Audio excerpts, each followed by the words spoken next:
우리가 읽은 말씀의 시작은 꿀을 먹으라는 권면으로 시작을 합니다. 아들에게 꿀을 먹으라는 것은 당시에 이 꿀이 주는 의미가 기력을 회복하라라고 하는 의미를 가지고 있습니다.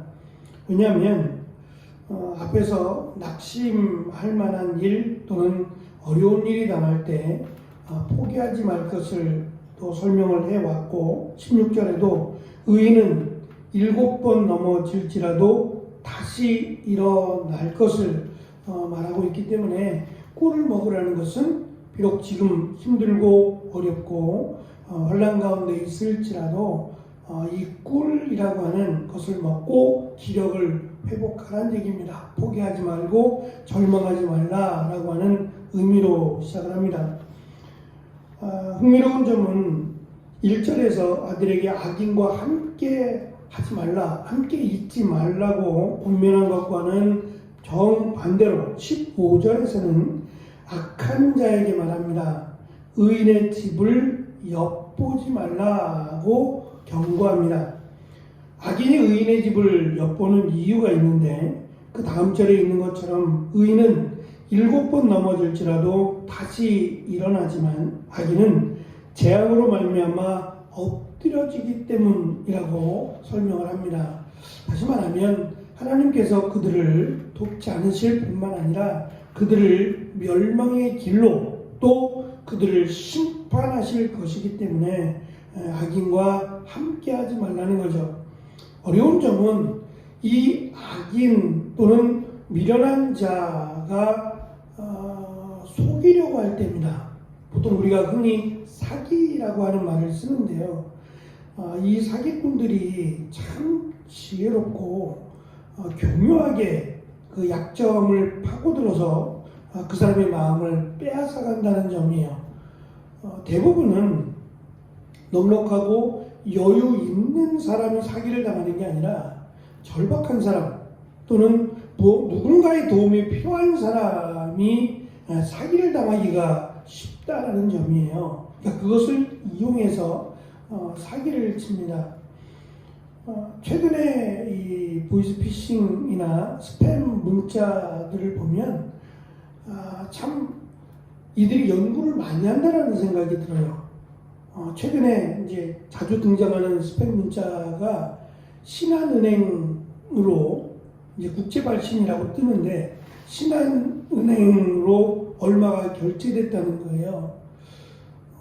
내가 신한은행을 사용하지 않으면 상관이 없겠지만 은행을 사용하는 사람들이라면 갑자기 내가 결제한 것도 없는데 왜 결제 대금이 빠져나갔지? 라고 하면서 밑에 전화번호나 아주 짧은 그런 그 문자가 같이 연결돼서 와요. 그걸 누르라는 거죠. 이게 누르면 이제 정보가 새는 겁니다. 여기에다가 자신들의 어떤 해킹할 수 있는 정보를 담아놓은 거죠. 아주 교묘하게 사람의 마음을 현혹시켜서 특별히 이 물질과 관련된 것들로 전에는 아빠 폰이 망가졌어요. 저에게 전화 주세요.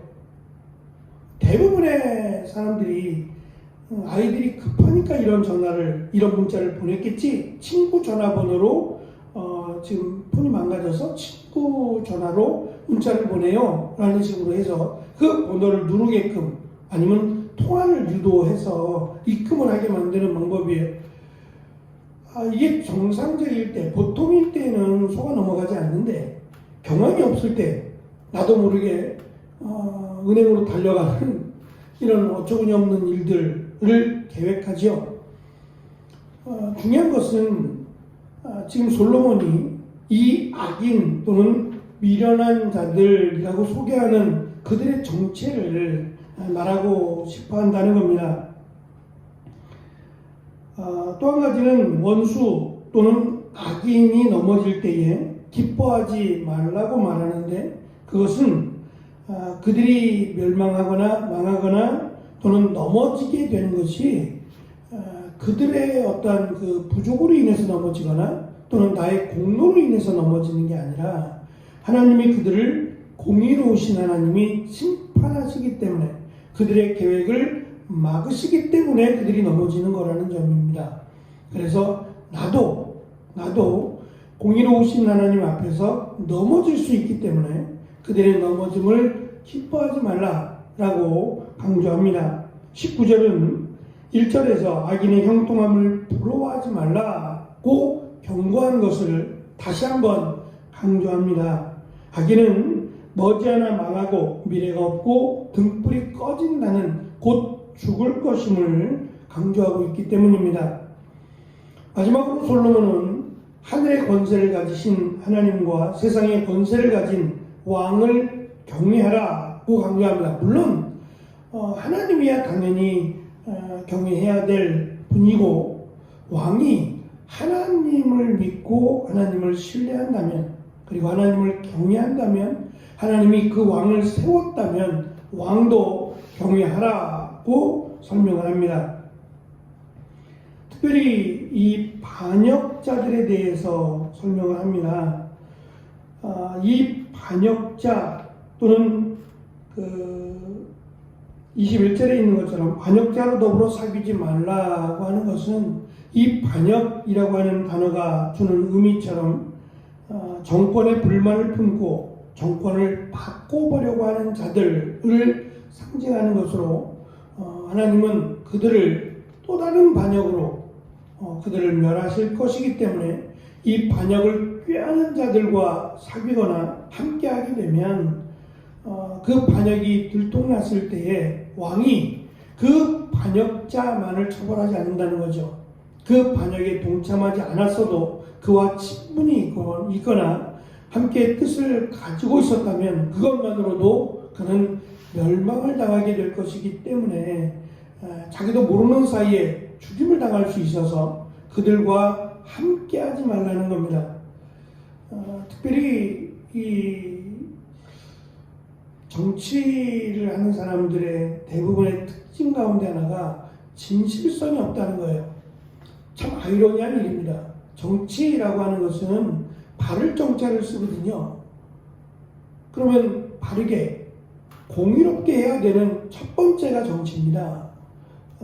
공의롭게 다스리겠다, 바르게 다스리겠다라고 하는 게 정치인데, 이 정치가 가장 더럽고 가장 바르지 않는 그런 생각과 그런 계획을 하는 것이 정치판인 것처럼 우리가 인식하게 되는 것은 너무 안타까운 일이 아닌가 싶어요.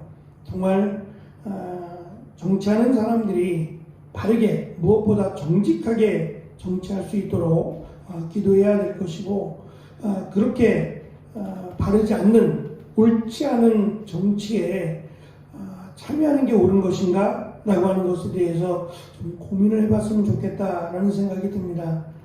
역사는 반드시 드러나게 되어 있습니다. 시간이 걸려서 그렇지 그 역사가 드러나고 밝혀질 때에 과연 그 역사의 한 조각에서 나라를 다스리거나 또 나라를 위해서 힘쓰고 애썼던 그런 부분들이 후손들에게 또는 자녀들에게 부끄럽지 않도록 바르게 정치할 수 있도록 우리가 기도해야 될 줄로 압니다. 어쨌든 악인이라고 하는 것은 그들의 형통함, 그들의 성공함을 부러워하지 말라고 설명하는 것은, 눈에 보이는 그들의 형통함 이면에는 하나님이 그들을 심판하신다라고 하는 내용을 솔로몬은 강조하고 있기 때문입니다. 그래서 그들이 잘 되는 것 같지만 결국 하나님께서 그 길을 막으실 뿐만 아니라 그들을 멸망 가운데로 인도하신다고 하는 솔로몬의 이 경험과 또 이 권면을 통해서 우리에게 맡겨준 일을 바르게 공의롭게 잘 감당하는 것이 우리가 해야 될 일임을 다시 한번 생각해 봅니다. 여러 가지 어려움 당하지 않도록 특별히 이 미련하고 악한 자들과 함께하지 않는 우리와 또 우리의 자녀들이 되어지기를 축원합니다. 기도하겠습니다.